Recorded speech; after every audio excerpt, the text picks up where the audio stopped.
नमस्कार, मैं हूं आपके साथ मयंक। आज 9 तारीख है। इजराइल और ईरान के बीच जबरदस्त जंग छिड़ी हुई है। बीती रात कहां कहां पर हमले हुए हैं, ईरान की तरफ से इजराइल में कौन से ठिकानों पर मिसाइल्स फायर की गई और इजराइल की तरफ से ईरान में कहां कहां धमाके किए गए। देखिए, इस वक्त की बेहद अहम खबर।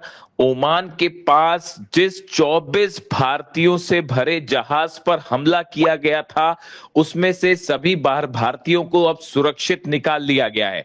इस जहाज का नाम MT मारीवेक्स था और ओमान के पास हॉर्मूज के करीब बढ़ते हुए इस जहाज पर हमला किया गया था और ये हमला अमेरिका की तरफ से किया गया था। ईरान की सेना ने यह हमला नहीं किया। अब ये बात साफ हो गई है। देखिए, सेंटकॉम, अमेरिका की सेंटकॉम की तरफ से ये बयान आया है और उसने इस जहाज पर हमले की बात कही है। MT मारीवेक्स वो जहाज था जिस पर 24 भारतीय सवार थे और इस पर हमला किया गया। अब्राहम लिंकन से F-18 फाइटर जेट ने टेक ऑफ किया और मिसाइल से इस जहाज के इंजन को निशाना बनाया गया, जिसके बाद इसमें आग लग गई थी और यह जहाज डूबने लगा था ओमान के करीब।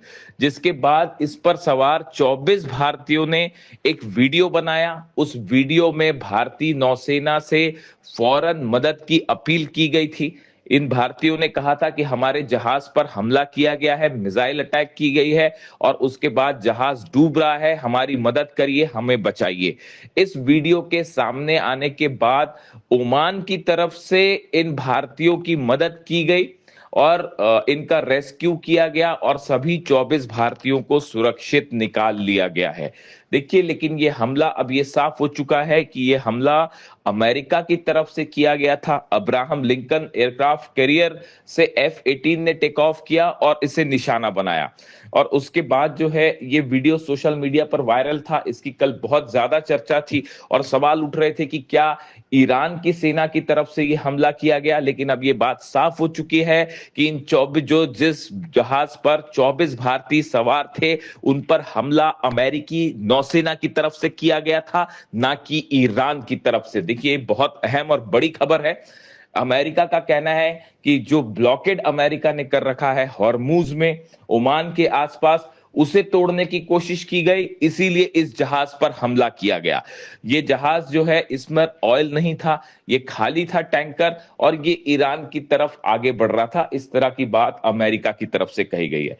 लेकिन जिस तरह से ये हमला हुआ, उसके बाद forward semen union of India ने मदद की गुहार लगाई थी और भारत ने अपील की ओमान से मदद के लिए, जिसके बाद ओमान के तटरक्षक दलों ने फौरन जो है रेस्क्यू ऑपरेशन छेड़ा और सभी इन भारतीयों को सुरक्षित निकाला गया। यानी हॉर्मूज में हालात बेहद तनावपूर्ण है और अभी भी जो है वहां पर जहाज निकलना बेहद मुश्किल भरा साबित हो रहा है और दोनों तरफ से, ईरान की तरफ और अमेरिका के जहाज वहां आमने सामने खड़े हुए हैं। ये बात हुई ओमान की खाड़ी में, जिस तरह से हॉर्मूज के पास भारतीय जहाज पर हमला हुआ उसकी। लेकिन अगर अमेरिका और इजराइल की बात की जाए, जंग की बात की जाए, पिछले 24 घंटों के अंदर ईरान की तरफ से जो मिसाइल्स फायर की गई, उससे इजराइल घुटनों पर आ गया है। देखिए, मैंने आपको कल ही वीडियो में कहा था कि बड़ा नुकसान हुआ है इजराइल में ईरान की मिसाइलों से। अब वो तस्वीरें सामने आने लगी हैं। हाइफा में, बीर शेबा में, तेल अवीव में, ये वो इलाके हैं जहां सीधे मिसाइल्स गिरी हैं। इजराइल के 3 एयर बेसेस हैं जिनके ऊपर सीधी मिसाइल्स गिरने की खबर है। नेवातिम के ऊपर सबसे ज्यादा नुकसान की खबर है और यहां पर सीधा मिसाइल्स ने हिट किया है। नॉरॉफ में भी मिसाइल्स गिरी है, इस तरह की खबर है। इसके अलावा आप देखें, हाइफा में सबसे ज्यादा नुकसान हुआ है। हाइफा में जो ऑयल रिफाइनरी है, बताया जाता है उसके ठीक ऊपर मिसाइल्स गिरी हैं और जो तस्वीरें सामने आ रही हैं, हाइफा में भयानक तबाही मची है। इजराइल का डिफेंस सिस्टम एक बार फिर पूरी तरह से नाकाम साबित हुआ है ईरान की मिसाइल्स को रोकने में। देखिए, हाइफा से जो तस्वीरें सामने आई है, बड़े बड़े आग के गुबार, धुएं के गुबार देखने को मिले हैं। कई जगह आग लग गई है, लोगों की चीख पुकार की तस्वीरें सामने आई हैं और आयरन डोम हो चाहे थाड हो, पूरी तरह से नाकाम रहा। ईरान की मिसाइल्स, हाइपरसोनिक मिसाइल्स को रोकने में।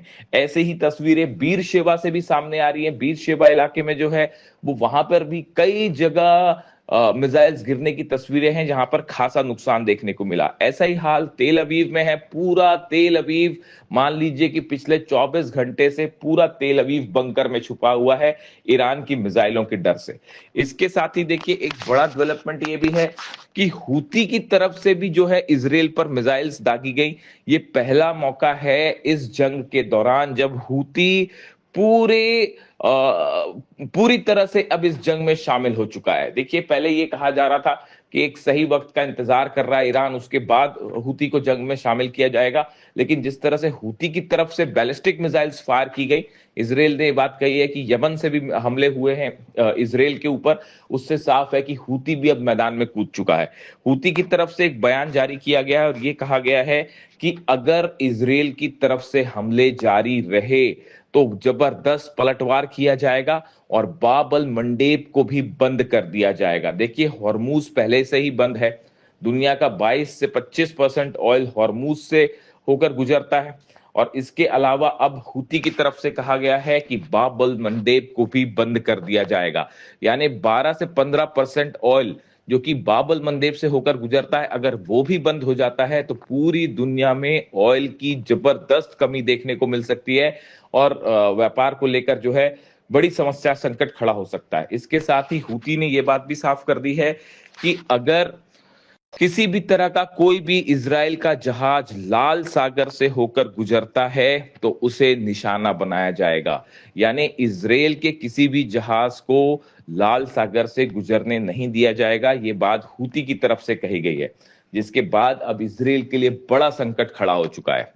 इसी बीच डोनाल्ड ट्रंप और नेतन्याहू के बीच एक बार फिर खटपट की खबरें सामने आनी शुरू हो गई हैं और ये कहा गया है कि डोनाल्ड ट्रंप ने नेतन्याहू से कहा है कि अगर हमले नहीं रोके लेबनान में और ईरान पर अगर हमला नहीं रोका तो पूरी दुनिया में अलग थलग पड़ जाओगे। इस तरह की बात कही गई है डोनाल्ड ट्रंप की तरफ से नेतन्याहू को लेकर, जो कि खबरें हैं सोशल मीडिया में।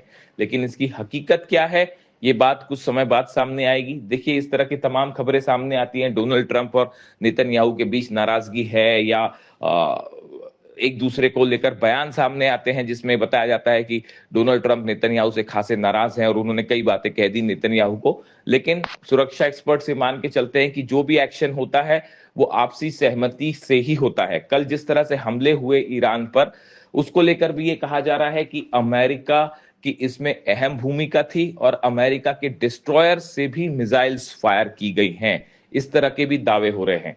यानी दिखाया कुछ जाता है और हकीकत कुछ और होती है।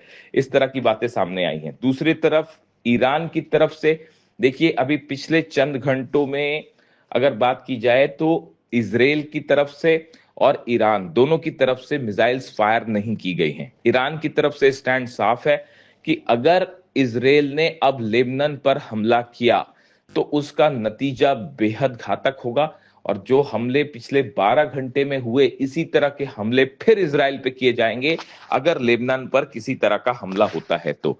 यानी ईरान की तरफ से साफ कर दिया गया है कि सीज फायर की सारी शर्तों का पालन अगर इजराइल करेगा तभी सीज फायर जारी रहेगा, वरना हमले कर दिए जाएंगे।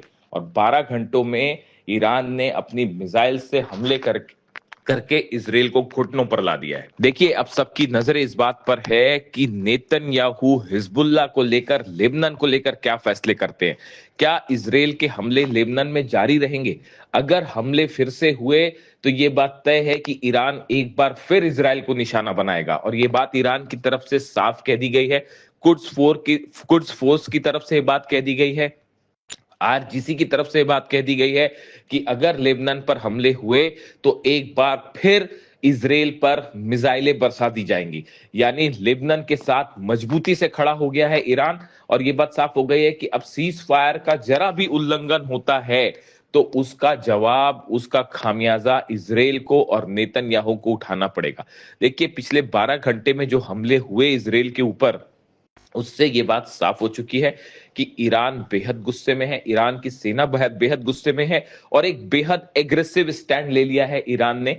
और ये बात साफ कर दी गई है कि अब अगर किसी भी तरह का हमला, चाहे वो हॉर्मुज में हो, चाहे वो लेबनान में हो, अगर किया जाता है तो जवाब सिर्फ मिसाइलों से दिया जाएगा, जिसके बाद हालात बेहद तनावपूर्ण हो गए हैं और डोनाल्ड ट्रंप और नेतन्याहू दोनों बैकफुट पर हैं। अब देखना यह है कि यहां से आगे क्या एक बार फिर हमले देखने को मिलते हैं और या फिर किसी तरह की शांति या सीज फायर आगे बढ़ती है। इस पर हमारी नजर रहेगी, जो भी अपडेट होगा आप तक पहुंचाऊंगा। Thank you so much.